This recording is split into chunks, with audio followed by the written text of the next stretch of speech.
Welcome. It's just me today. Just kidding. 2023 or start over. It's episode 23. 23. Let's go. I don't know why. Yeah. Anyways, Hormetic Monks strikes again. yes. So Now yeah, I got a footrest.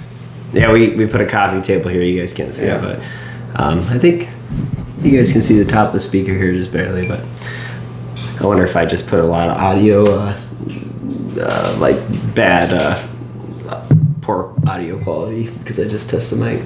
Probably. Anyways, so yeah, we're just chilling here. Just had some coffee. Yeah. I got some water here, and we had been chatting a little bit about business, kind of as always. Yep. And Jacob was kind of going through his options as far as what he wants to do in the future in regards to business. He knows he wants to start a business, and sort of probably in the demolition business, but not totally sure because there's a lot of options out there and a lot of pros and cons to weigh with different business models. Well, so I'm trying to use a framework to try to figure out what the best, taking my skills and experience with starting a business, and it's kind of funny. Well, so I last week I asked this group. It's mini excavators quote whatever. It's a Facebook group, and I asked a question whether I should buy a dump truck or a mini excavator, and basically the whole group. It's also a little bit biased because that's what they're doing, but a lot of people did have dump trucks, and they were saying that like excavators make a lot more money and stuff. Well, my experience is more into commercial work, so I need a bigger excavator. So I was thinking, oh, maybe I'll go with a dump truck. Even that, like a dump truck instead of like going like mini excavator truck, because of my experience is in demolition, not commercial work, and not residential. And if you calculate it out, a truck that can pull a mini excavator, that's going to be like a F-250 minimum.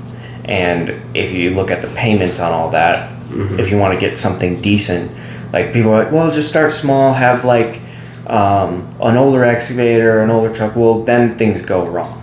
And even though your expenses are lower, you're still not making money. So I'm trying to meet in the middle. I don't want to go on the extreme end with buying something new, but even that on the middle, yeah. Like it's gonna be you're looking at like $40,000 for a mini excavator, and for a decent truck, it's probably used one $40,000, and the payments on that combined, that would be over $1,200 a month combined. Yeah, decently over that. So yeah. I was kind of thinking, well, maybe if I get a dump truck, just have one thing, and then I can just start working and all that, like making some money, but yeah, putting away a little bit of capital and then setting it up for yeah.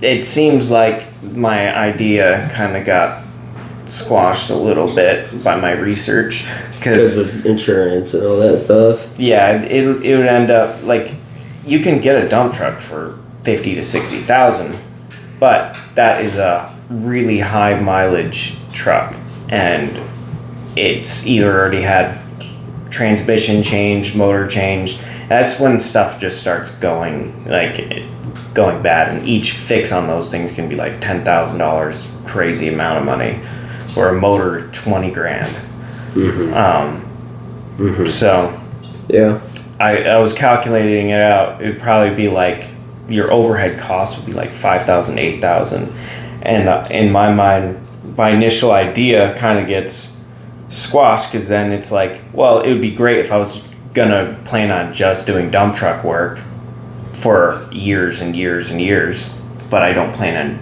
doing Right. that. I was just thinking of it using As a that stepping stone. so then I can Right. haul the excavator and everything, but just insurance alone is $700 to $1,500 a month. Right. And then you got the payment. So I don't know if it's a real viable option. Yeah, because when you have the dump truck and you're working as a CDL driver hauling things for people, you're making money and that's good. But then once you switch over and you buy a mini excavator and you use that dump truck to haul it, then it's like that dump truck is primarily going to be sitting there while you tear down or demo whatever you're using. I mean, you'll obviously be using it. Yeah. You'll use it, but it wouldn't be like you'd be consistently using it. Yeah, and if I had a payment on it, it's like you're talking $3,000 a month just with that. Right, and that's potentially you're kind of bleeding capital at that point a little bit. It's maybe not the best use of it. Yeah, but then you run into the issue of if you have your own excavator, you're going to be making payments on that, and for a big one, it's going to be like $60,000-$80,000 for a decent mini one. excavator, yeah. Bigger one. Bigger excavator. Bigger, yeah. Okay. But then you have to deal with hauling it. Now you're getting into semi-truck territory. Right. So, and I know from what I've heard, it's like 20 miles. It could be like $1,000, $1,500 depending on the size of the excavator. Right, to trailer in and move it. Yeah, I could be wrong on that. Maybe there are some things like maybe a 5500 could haul like an 80G excavator. So that might bring that price down. Mm-hmm. But then you think about it. I mean, renting equipment. Mm-hmm. I mean, it's probably like, for a big excavator, it's probably going to be like $1,500 a week at renting that. Yeah. So It'd almost be something to think about that I was made me think of this, which would be almost better to partner with somebody that already owns a dump truck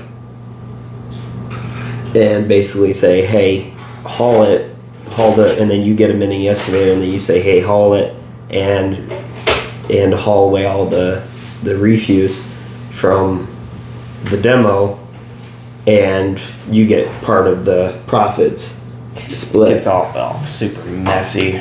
That is super messy. Yeah. It would be nice, but it's like it gets to the point where who's really benefiting? Like, and it would be who would want to do something like that necessarily? Not many people. They've got a business. They're not trying to. A lot of people aren't trying to get into demolition if they already partner right with someone. They'd rather just hire an employee. You know. I mean, I guess that one benefit I know. Like if someone had a company that have a hard time keeping someone on board, if it's someone that could bring something valuable to the table, then maybe they could share the profits. But then, partnerships are messy too. Yeah. Yeah. You gotta, and like just building relationships with people over time. Yeah.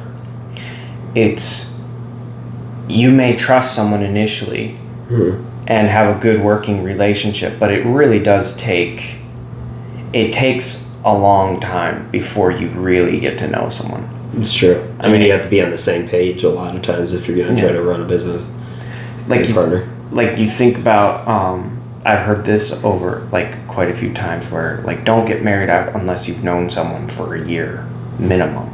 Yeah. And there's a lot of truth to that because people you could even notice it with yourself. You're different around people that you just met. Yep. And over time you get comfortable and then the quirks and stuff that you hide and reserve come to the surface. Not purposely, it's just part human of nature. Yeah.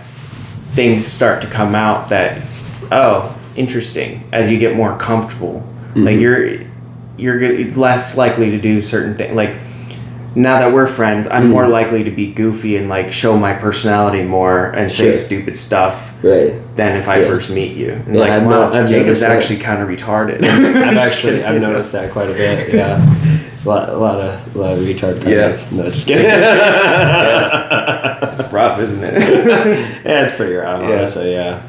But if I would have known this, I would have never been friends with you. No, just kidding. Yeah. So it's kind of like I've kind of just thrown things like I've been thinking about a lot, and there's no pressure. Like, this is honestly fun. I love talking about business and everything. Yeah. And I'm not like stuck on one thing.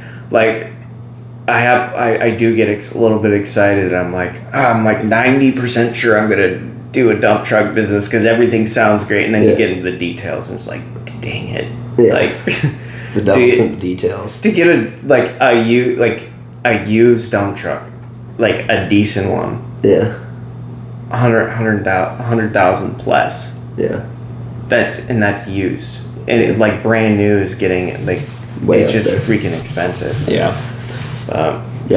That's kind of like what I was saying earlier before we turned on the camera. Like, I feel like the world it's not an efficient marketplace in regards to if you're just looking at different industries, but it sort of is. Yeah. Sort of is. Yeah. You know, it's like a lot of the opportunities that are within industries the big ones have been exploited a long time ago, and the opportunities that are still there are usually gobbled up by the people who have been in the industry for long enough to be able to see the opportunities. Yeah. The small little opportunities that are there. Yeah. Not to that's an important thing to focus on. Like, I'll say this really quick, but I want to bring up something that I was thinking about earlier. But and you can circumvent some of those things with skill and experience. Yep. Like, just because if it's a competitive market, that means that there's money to be made in it. Yep. But like, if you have skills, like I'm looking at my skills, I think demolition, I have a decent amount of experience with that compared to trucking or having a dump truck. You can be just a regular guy. It doesn't take a lot of experience to get really good at driving a truck to a spot, having an excavator load materials, and then you just go somewhere and dump it. Obviously, learning not to drive places and not get stuck, all that. But it's less skilled than like operating, for instance. Right. Operating an excavator. Yeah. So knowing what to take out in what order. Yeah. In regards to demolition, I'm sure that takes some skill. But both of those have a higher level of entry. So even if you're a regular guy that can just do like the operate a dump truck, the barrier to entry is very high. So it's because of the capital. You're still gonna be. It's gonna be less saturated than a lot of other places, even though it is relatively easy.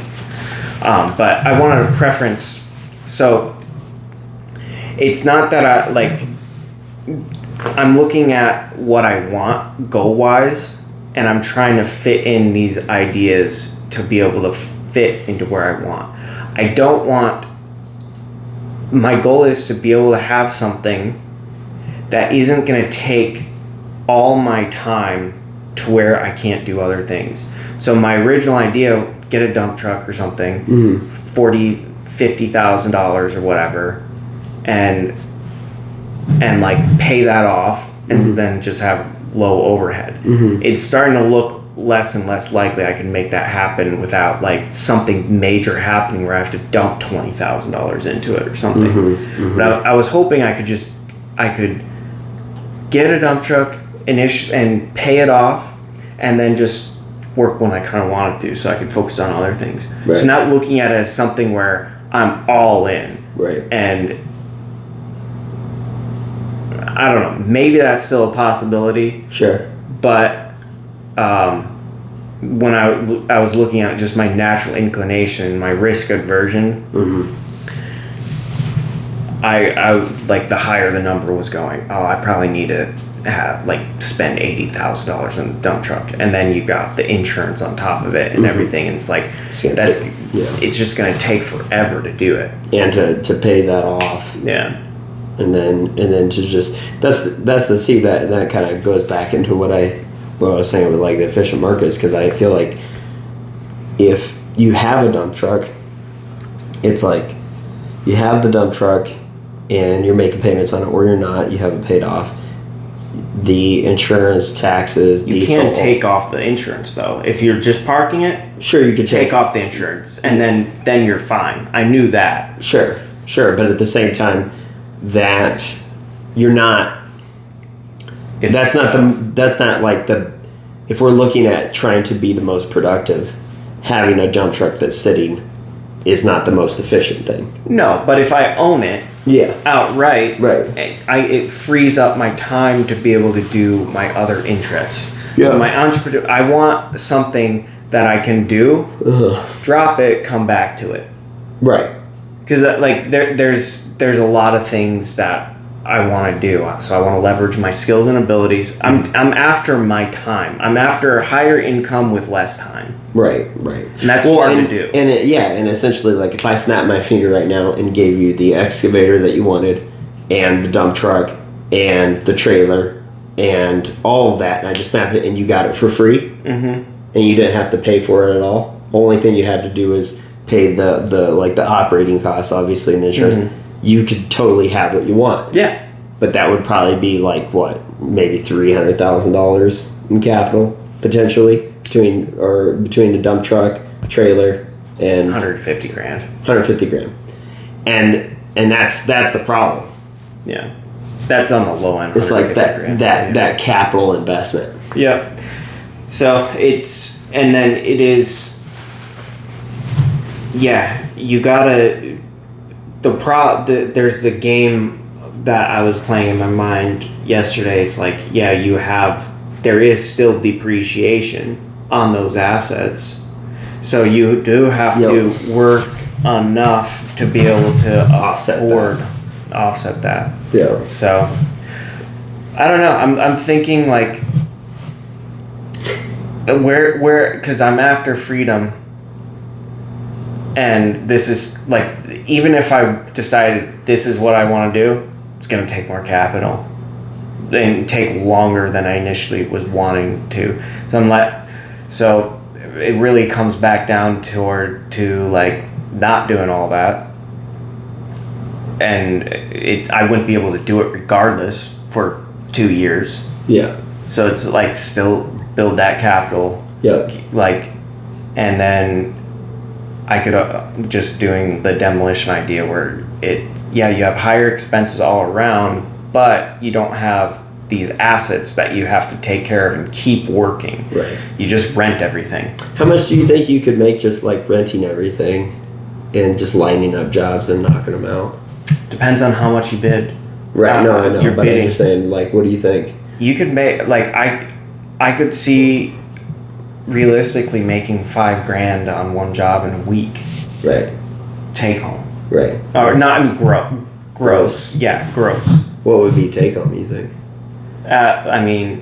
Gross after. That's after all my expenses and everything, but not taxes. So taxes would. Okay, so you take taxes off. That would probably take off 30% to be safe.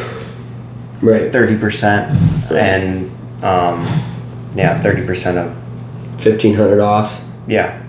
So $3,500 1 week, but then you still have to line up jobs. And now would you? Well, you don't have to line up jobs because your overhead is. Right, you don't have to line up jobs, but I'm just saying if that's what you want to do because you couldn't stop for 6 months unless you had the capital reserves to do that. Well, what you do with that is you just go you're bidding on job. Like if I knew I would start filling things up to get capital. So if I figured it out, I could. I'm confident in my abilities and everything to be able to handle everything that goes on with doing a demolition job, with renting everything goes smoothly. I would just freaking build, just keep on doing that. Build up capital for a while. Build up. But even with that, you still have the operating costs up front, and for like a small week-long project, $1,500 for an excavator. Dumpster bins, I don't know how much that would be. Dumpster, like, depending on how many dumpster loads, and you're hiring dump truck operators. Right. And I think it's like $150 an hour or something like that for a dump truck, or per load. Right. It's freaking expensive. So you need like 15, 20 grand just for like a small week long job. Right. See, to me, it's interesting because if you think about it, like the situation where you own all your equipment versus the situation where you rent all your equipment and hire out like the dump truck operators and et cetera, et cetera, et cetera, the profit that you get after all expenses and taxes is basically not much different. Well, no, what I was going to say is the profit that you get after all that is going to be, the profit is going to be made exactly from the skills that you have, because technically anybody could do it, but not everybody has those skills. So you're basically taking your experience and your skills and you're directly translating it into profit.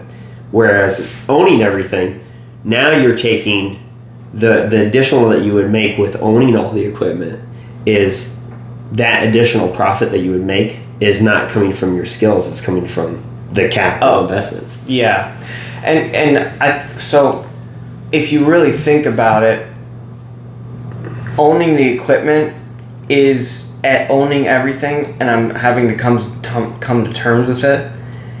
You're planning on building, like really building like a empire. And owning the equipment, you could calculate it out. You're probably only saving 15 to 30% costs. Like, it's like if you extrapolate it out, because like, you're still making payments, you still have debt on these assets, essentially, is what you're saying. So you're well, not or you're saying clear. Let's say if it's all paid. Yeah. I own this equipment and everything. You think you're making about 30% more? Maybe not. Maybe not. I don't know. It's hard to tell because the savings are not short term. They're long term savings.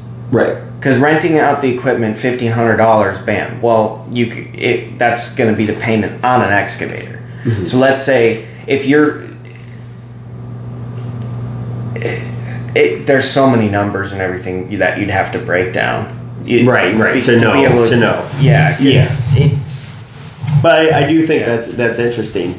It's interesting to sit there and figure out, okay, what profit is coming from skills and experience and know-how, what profit is coming from just having capital investment. Because ideally, probably over your lifetime, if you went this route, you would put more and more capital into owning equipment, and then eventually you get to actually flip over onto the other side of it, where you just hire an operator, and you're able to make most of your profit from the equipment that you already own. Yeah, type of situation. I mean, that's just business. That's what people do. It's just interesting. Yeah, there's a lot involved. Like, cause I mean, you get like a pretty decent benefit owning it all, but then something goes wrong, for instance, but that's also a benefit because you're not relying on another company to provide the equipment on time, and also having the right attachments and everything. Right, so you're able to operate more efficiently. A little bit more efficiently having your equipment, but then you have to have a place to store your equipment. Then you have maintenance. A lot of different things. But yeah. So anyways, in the meantime, low cost startup would be like I was thinking about before, because it's also fun, is like drones. So yeah, I think that's where you should go to. It's low investment up front, fun.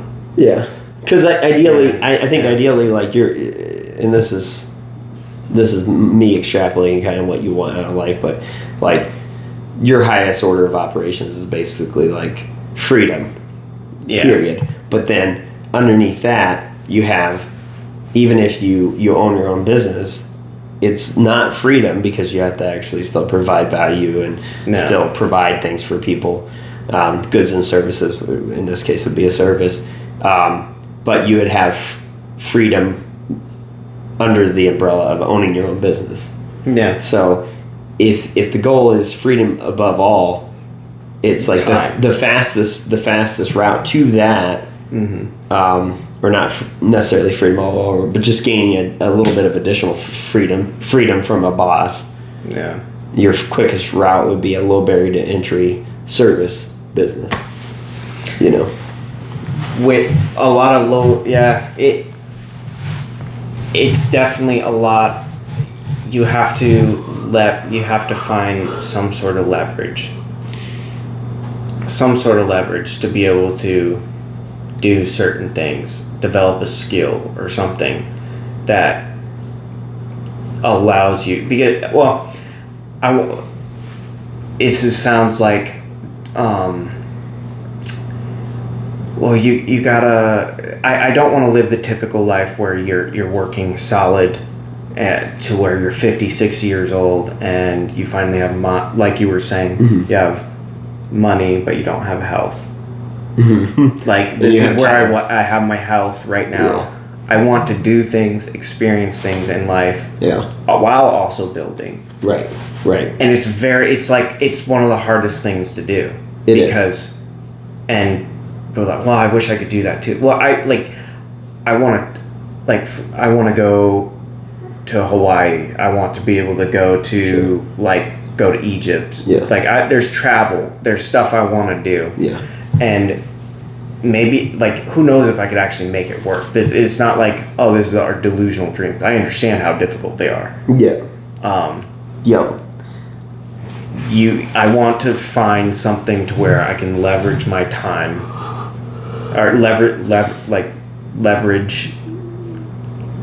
Yeah, make money, but it's not all encompassing. Well, if you start this business, this is what you're going to be doing. You're all encompassing. Your whole life is focused on this, and that's where I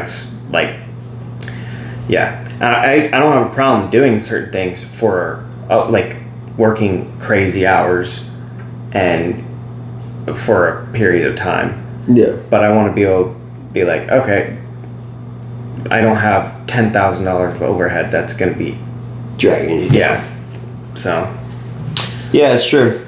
Yeah, because it's like you almost want a situation where I think your best bet really is to if that's what you want, and I think your best bet is to have something where you're renting the equipment.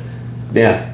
You know, in a lot of ways, or you work for a company that pays really well and you're able to do it kind of almost like a independent contractor style, where you just come in, you do your work, and then you leave and you check out for a couple months. Kind of situation. Yep.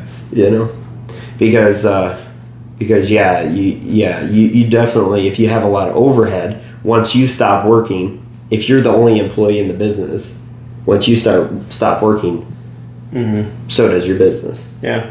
And with it just comes down, selfishly, I just want an excavator as a toy. People like their sports cars and everything, but no, it is. I could do, if I had enough capital. Yeah. And not owning all that equipment, I can do it anywhere in the United States, pretty much. Right. So. Right. Yeah. Well, and I think. That's what I think. That's why everybody, or a lot of people, are into the stock market, is because it's if you have we discussed, if you have off camera, we discussed this. If you have $10,000 in Verizon, you'll be able to get 680, 660. Depends on where the price of the stock fluctuation is at that time, but annually. in dividends.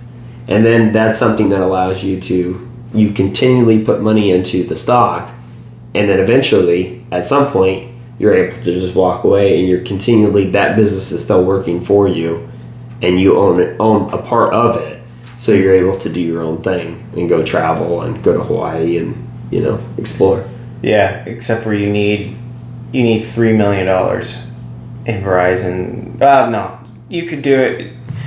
$2 million you could live off of Verizon. Right.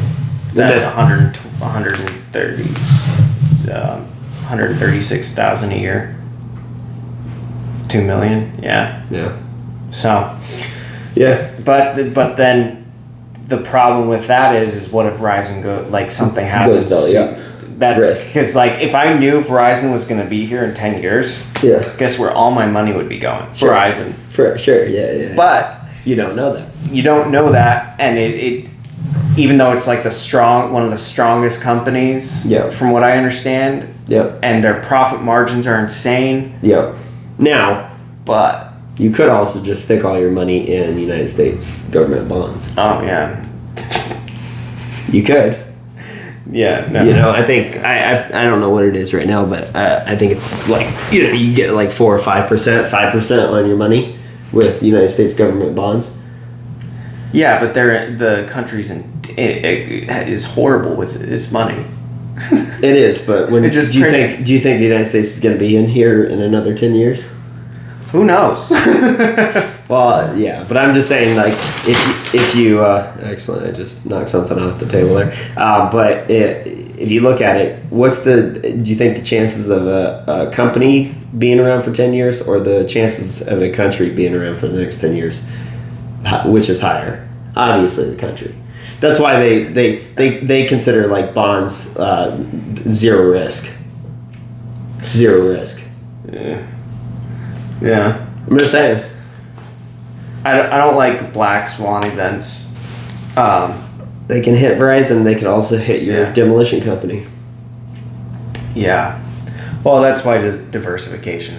If I had $2 million, I don't think I'd put it all in Verizon. No. I think honestly, it's interesting. I'm the value of time, investing over time. Even if you had $2 million to invest it, what if you had invest in the stock market or something like that? If I would take $2 million, at least is my thinking right now, unless I was able to do it Warren Buffett's method. Mm-hmm. But what he does is he's looking at companies, he's gathering in information and data over years and is watching certain companies over years, and then saying, this is a good time to buy in. Cha-ching, then he puts his big chunk of money in there. Right. And then holds it. Yeah. That is information and knowledge and understanding of... It's a skill set all in of itself. It's and it's not easy necessarily. No, not easy. Nope. So my strategy with my limited knowledge, if I had $2 million, I'd start investing over dollar cost averaging over time. Right. Well, and also his thing with, like you were saying, watching a bunch of companies, and then at some point he has enough experience and knowledge and data to pick when the stock is low and when it's below the actual value of the company, and then he buys. But the problem is if you wanted to replicate what Warren Buffett does, you would have to be very similar to Warren Buffett. Mm-hmm. And Warren Buffett, all he's done every day for his whole life is he's developed a skill set that, he doesn't want to go travel to Hawaii. He doesn't want to go travel there. All he wants to do is look at the companies. That's all he does. Yeah. Yeah. So it's to get to that level of experience and knowledge and know-how, it's that's kind of like a life. He's pouring his whole life into that. Yeah. So it's the idea that we would be able to replicate that is probably foolish. Yeah. It's also it's a tough one, but with the stock market, Verizon, for instance, would be like a pick. I think I'm adding it to a pick, but it's also paying a lot of attention to it. Mm-hmm. Put all your eggs in one basket and watch them grow. I'm not going to put all my eggs in one basket, but I'm going to watch it. Right. And I mean, right now, I was just doing research on it last week, and I believe when I looked, it was $38 a share, and the valuation was $48.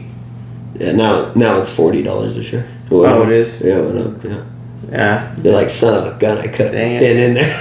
Yeah. So I could have got down. It's still $18 or it's still $18 under what the intrinsic value of Verizon is worth. Oh, okay. Because if you were to buy Verizon outright, I think it was like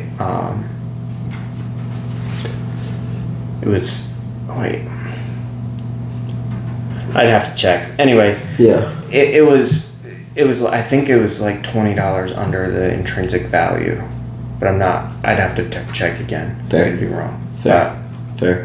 But if I think it's going to be around for 5 years, I would feel comfortable investing in a 5-year period with Verizon, not a 10-year, because disruptive. I think there's in the next decade there's going to be crazy disruptive things. I think that it's going to be like taking everything that you thought, mixing it up that used to be safe investments and everything, and then it's going to be different stuff. I think it's just going to be so disruptive because the monopolies and everything are going to be disrupted. Yeah, with technology, you got right now. There are companies sprouting up in just random parts of the earth with internet, AI, all that stuff, and it's just going to get even crazier with basically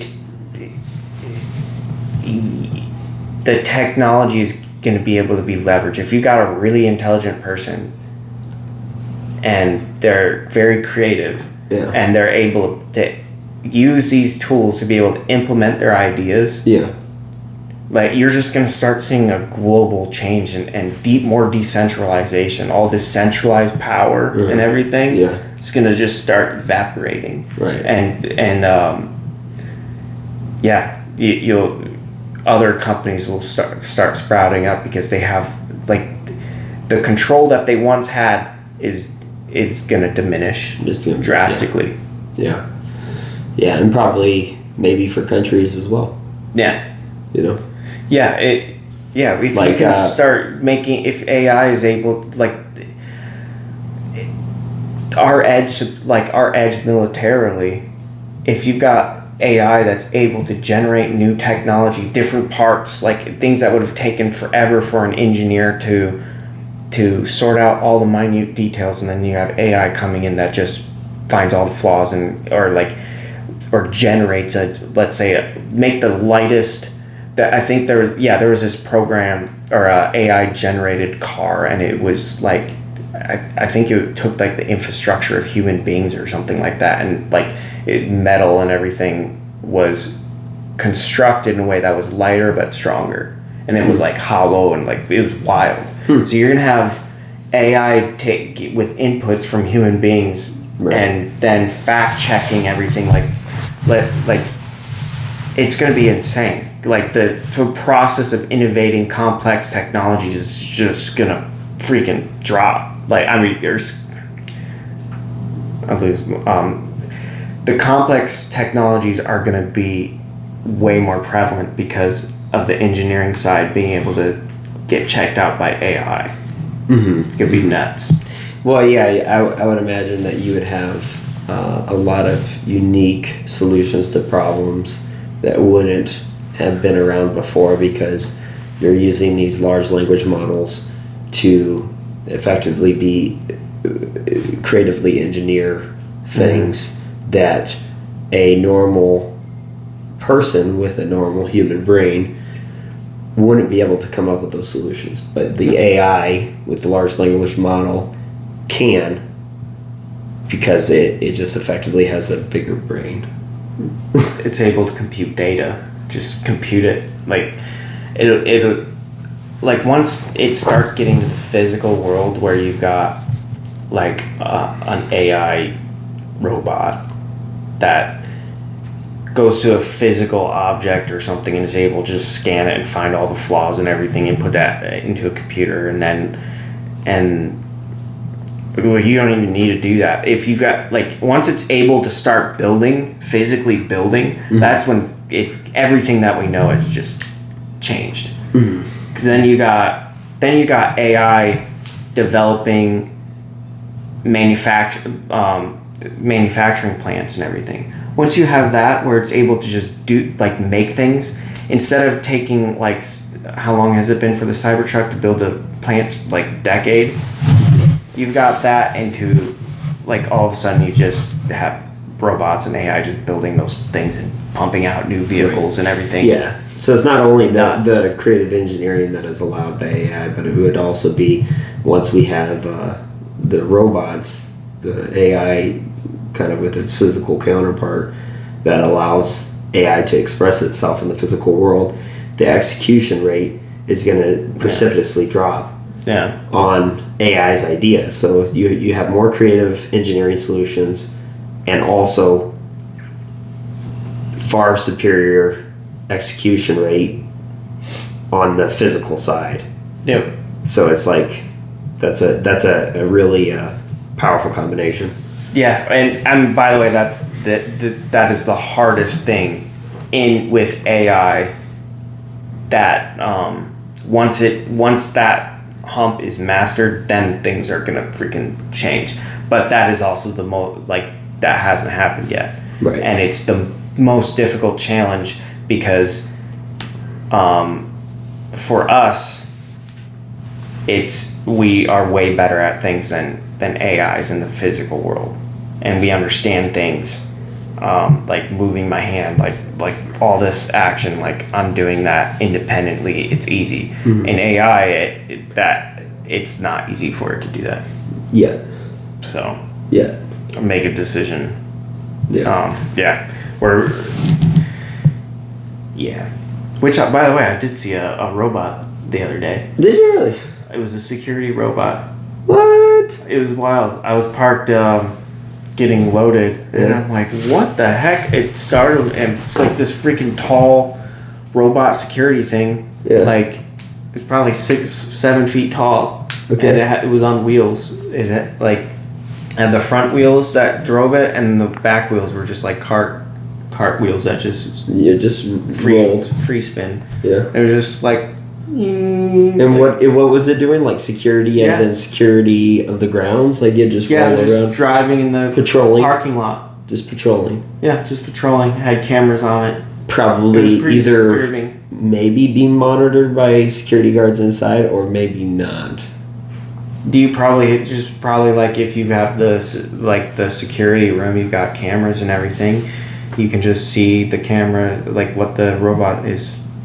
Right, doing what they're seeing, just going around. Yeah, it's interesting. And I could see that being very effective. My one of my friends on Facebook just uploaded a picture, and I don't know where she was, but I didn't really pay a whole lot of attention to it. But there was a robot waiter brought her food at the restaurant. Wild. Yeah. I don't honestly there's a lot of things that are like interesting and cool. Yeah. If I was younger, I'd be like, this is awesome. Right. Now my brain is like, you're gonna take my productivity away. Well, I mean, I still think they're like in the physical world we're dominant. Yeah, still dominant. But if there's some, like, the rate at which technology is increasing is like really insane. It's like, I think it's like the rate of technology is only accelerating. I believe in and so that's what, like, I'm hearing the timeline. I just heard Tom Billio, 7 years. 7 years. That's when that is the time frame. I've heard 10. I've heard 5. Right. But like it's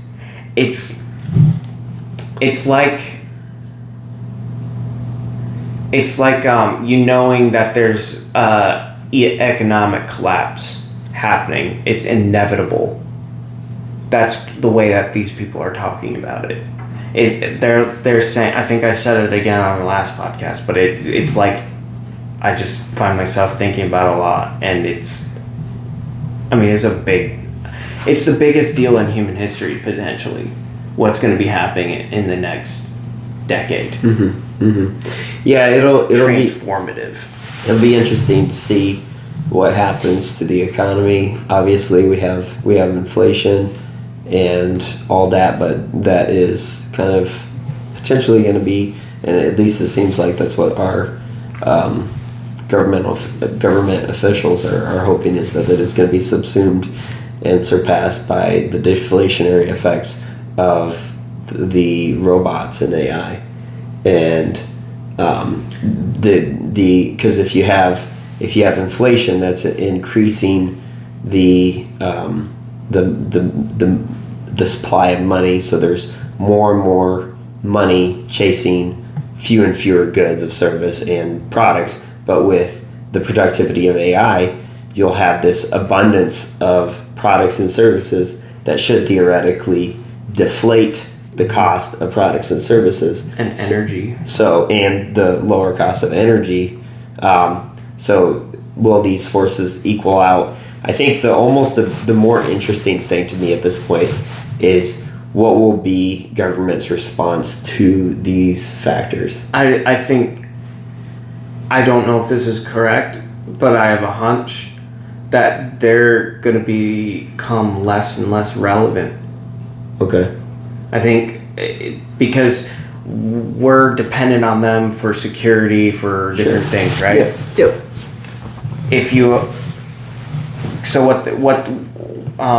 When powers want to control populace, they go after food, they go after money, whatever your way of surviving. Sure. But if you have technology that is so insane that it's starting to, you need them less and less, and it's more decentralized, you could. So do you think that like physical protection will be privatized and like outsourced to companies? I don't know.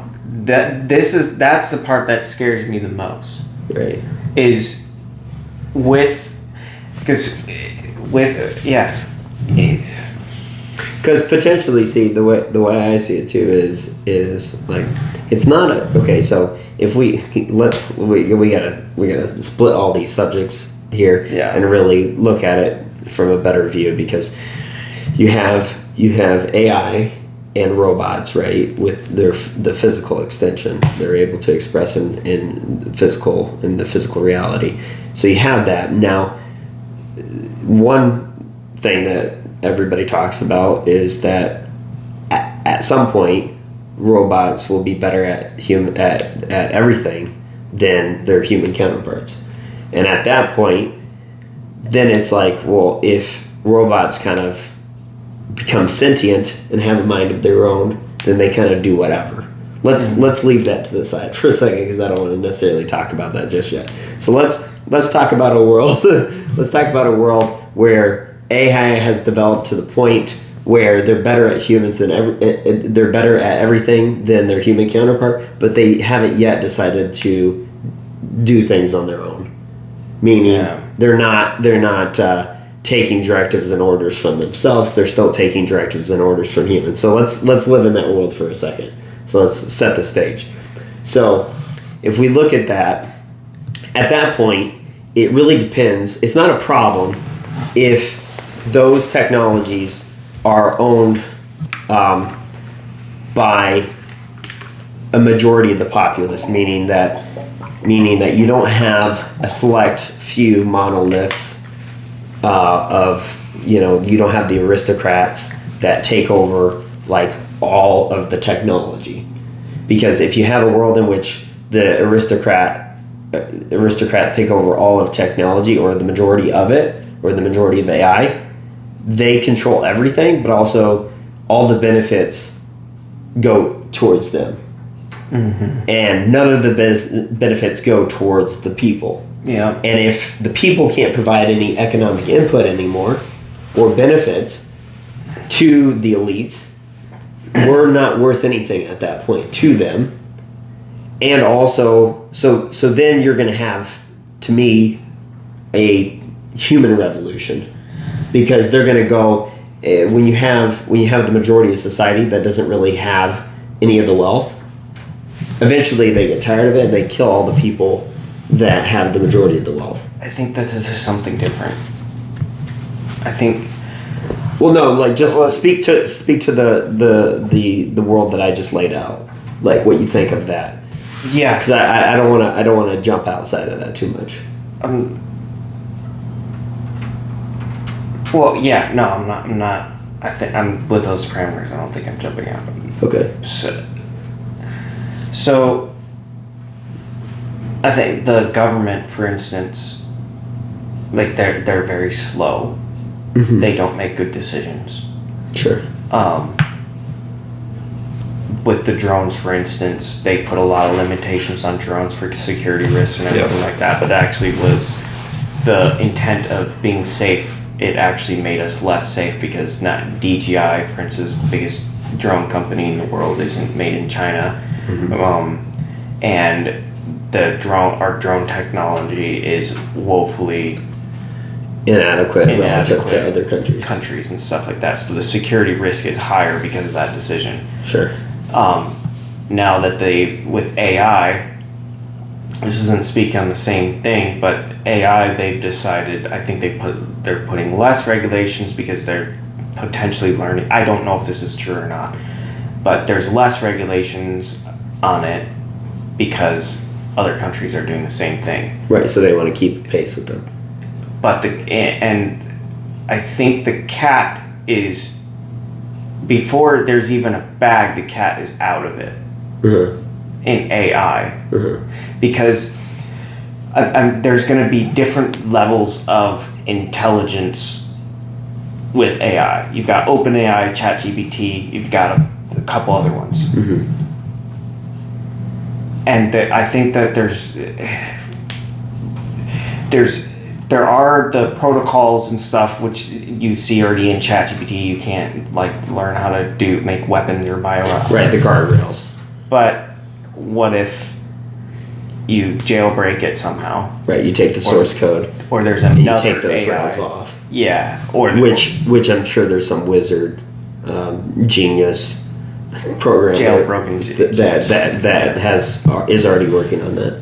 I don't think I think there's only so much that you can do, mm-hmm. and this is why it's gonna be so disruptive and so chaotic, because there's also gonna be there's gonna be different AI. So I could see the world in the future. Mm-hmm. It's gonna be AI battles almost. Sure. It is because but like, how is the government gonna respond to that? I don't think they can do. They can't do much. Right. They're not going to really be able to do much. So is the government as we know it going to basically dissolve into different fractured power groups? Like if you go into like Africa and stuff, a lot of territory is controlled by warlords. So you basically, because the government is almost non-existent, it almost has no power. A lot of these marauding warlords have taken geographical sections, mm-hmm. and they control those through, obviously, they're under the gangs that are underneath them, so that they control and they order around. So if you look at that type of world, or you look at that type of scenario, and you add in AI, and you look at the United States, and you look at the government declining in power and select groups of people with AI rising in power because they're able to come up to speed with the technology faster than the government can even lay down regulations on those technologies. Yeah. Then are we going to have a fractured United States where you have basically marauding warlords with AI?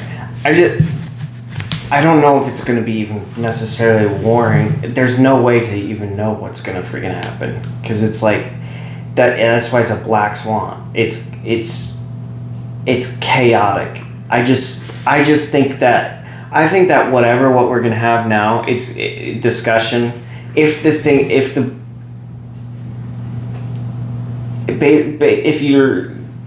these people that try to predict what's gonna kind of happen. Sure. Generalize or whatever. Yeah. Crystal ball.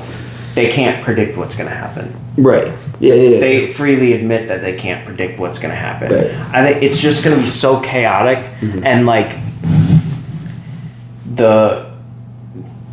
being like, oh, the government's going to protect us and stuff like that. I don't think that they're going to be able to, and they already do a terrible job as it is. But let's take a step back and look at the government as it stands today. It obviously has technologies that are superior and more advanced than the retail side. They're highly expensive. Sure, no question about it. But it's not like the everyday American citizen has access to the technologies that say the FBI has or the. It's great and all. It's great and all if there's a target, but if there's no target that it can see, it's blind. It's like a blind giant with massive muscles, but you can't see it. You see an ant. Right, but that'd be the same. But the ant has just as much. But the ant has very powerful it has yeah. I don't know. I don't know how to explain it. I think. Yeah, it's just going to be disruptive, and only time is going to really tell. But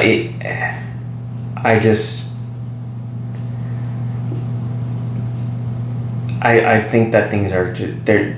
I think that there's going to be so much going on, money wise, like technology wise, that stuff is just not going to be able to be contained, and it's just going to be a lot of chaos. And basically, what you hope is that the good parts of humanity, good people, for the most part, are going to be able to have be in control as much of these different technologies as possible, because those people are going to be the people with kind of the power. Basically, if it gets to a point where these emergent technologies come out, AI, someone has a really powerful AI, and they are able to resist or not resist. Right now, the government can come in and just take our money, right? Mm-hmm. They can just be like, yeah. Bank account closed down. Bank account closed down and everything. Yep. And that's why, Web3, for instance, it's different. Nobody can control Web3. Mm-hmm. And then you've got currencies. Mm-hmm. And then you're kind of decentralized, freed from an overbearing government or power and stuff. But they can still put you in jail. Yeah, they can still kill you. They can still do that. But potentially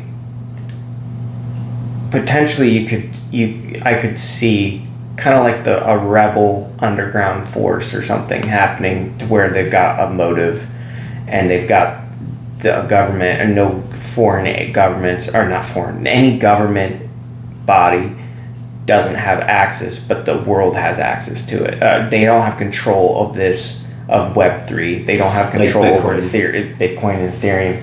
You could have an underground type of situation where all of a sudden people just start dealing with these currencies, using these currencies, and using Web3, not using the internet we have today with its low security and everything, where it can be hacked into, backdoors and all that are built in.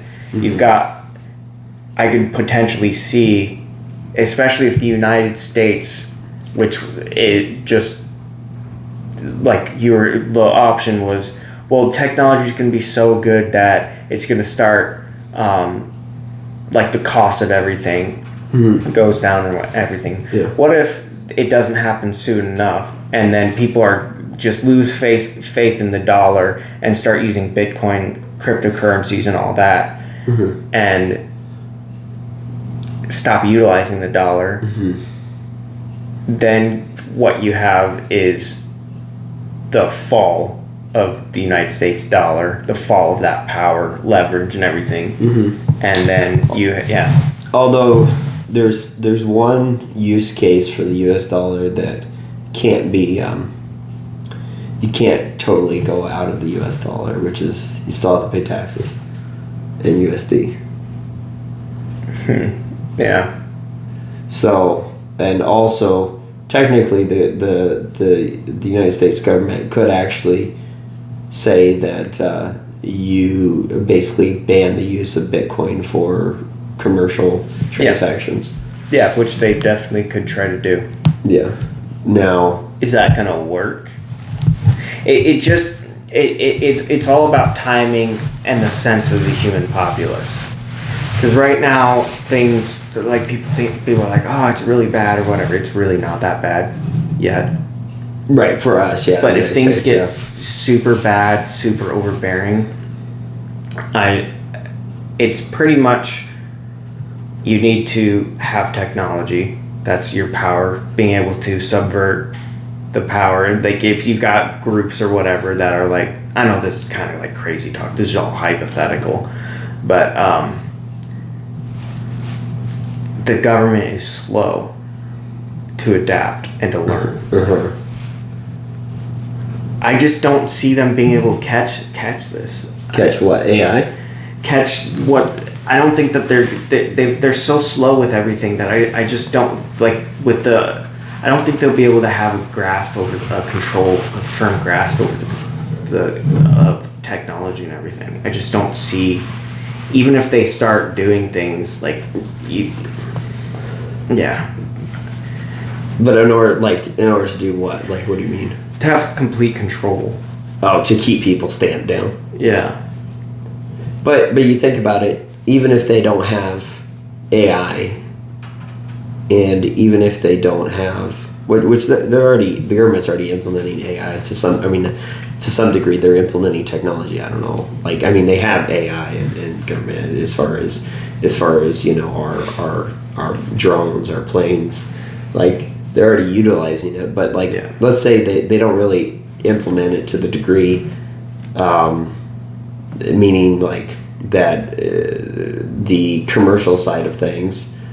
The commercial businesses have far surpassed them in implementing AI.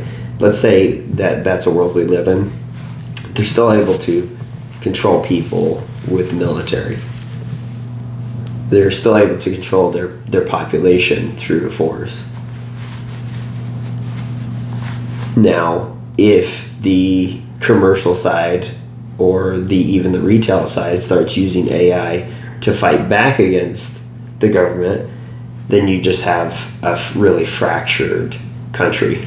Yeah. With limited governmental power, which means that the United States just doesn't really have really effective power against its population, which means it can't really police its population, which means then it goes to a world where it's kind of like the warring warlords that I was talking about. Yeah, I don't know. I don't know where it's gonna go. Yeah. It's kind of not. I would say it's fun to think about, but yeah. And maybe like just because I've heard this a couple different times.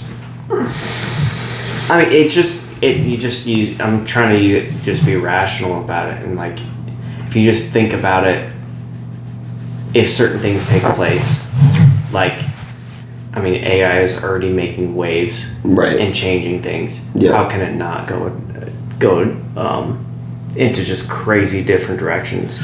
Well, I think for me the way like because I've listened to a few different people speak on AI, and the way I like to think about it is in terms of practicality, because really that's all we have.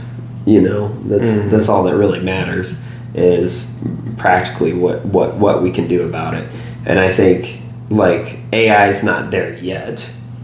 People are still useful today.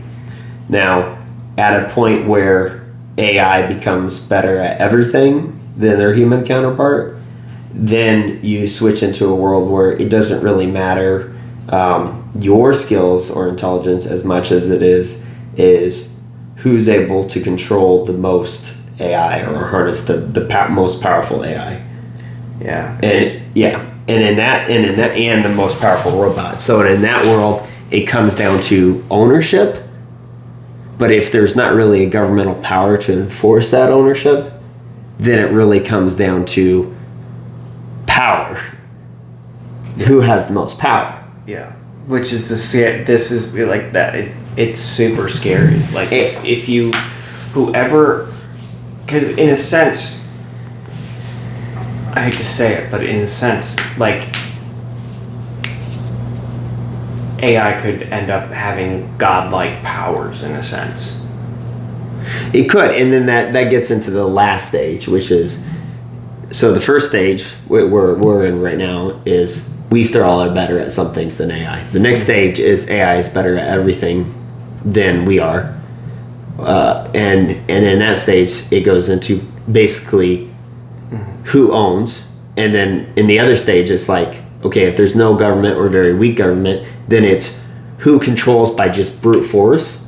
So you're just talking like essentially like people like Elon Musk they're going to be these monoliths of power that then have their underlings, people underneath them that are either working for them, or if you want to look at it as a gang type of situation or a military like situation, who's underneath them and what AI do they control.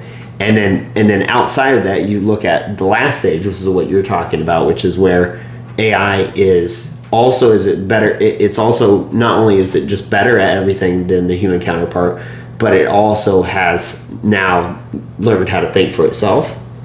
And in that world, that's kind of like, what do they say, over the event horizon? That's like a point where you can't really tell what's going to happen next, because you're basically trying to predict a god, what the actions of a god will be. Yeah. Yep. It was weird. It's weird. So, but yeah. Anyway, I think that was an interesting talk on that. I don't know if you have anything else. I wish I would have been able to frame things a little bit better, talk about it a little bit better, but it's hard to talk, like it's hard to pin anything down with where this is gonna go. Yeah, it's all speculative. I'm just hoping speculative. that we don't run into a situation where, I just hope we go in the future where humans are able to still have freedoms and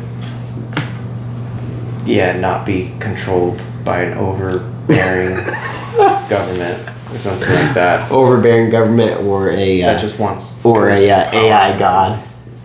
I mean, AI god, as long as it you're like, as long as it likes me. I don't know. What if it just learns to a certain point and is like, well, this human species with the use of AI technology like me would go out and destroy, I don't know. What if it figures out that we would end up just destroying everything? Then it'd be like, okay, well, there's no life in the universe, or if there is life in the universe, it's like, well, now I need to control this whole population, or destroy it, or something. Which is it's interesting, not to keep our labeling, the podcast, but or keep it on going for a long time, but it is interesting to me because the situation where AI is godlike, and decides that it needs to control us, would only come about, that last part where it wants to control us would only come about if it had a feeling. If we ourselves as humans, through our inputs into the AI, values life to a low degree. If humans consistently put human life at the top of what matters to us, meaning humans matter more than everything else. Matters more than any other species, matters more than the earth itself. Human life is sacred. I don't think that a AI God that we created would decide that it needed to destroy human life. Yeah. So it's really almost, in a weird way, it's up to us. Yeah, I think that the final product, or not a final product, but like an AI that gets to a point where it's calculating. It would be necessary. Like, I don't know. Yeah. My brain is trying to think of things, but it's just, you don't know. It's complicated. It's complicated. I was gonna say code, but I think like if it is able to start, like, let's say it gets to a point where it's actually conscious, where consciousness it can write any code it is wants. created, Yeah. or it emerges. Yeah. If that's correct, if consciousness is yeah, then who knows what that would be. Yeah. We'll see. No That one would knows be the wild. future. I don't know if it's even possible. Yeah. But- I hope not. I hope not. I hope that humans control AI forever. All right. Yeah. Good to go? Good to go. All right, guys. Take it easy, y'all. Thanks for joining. Peace.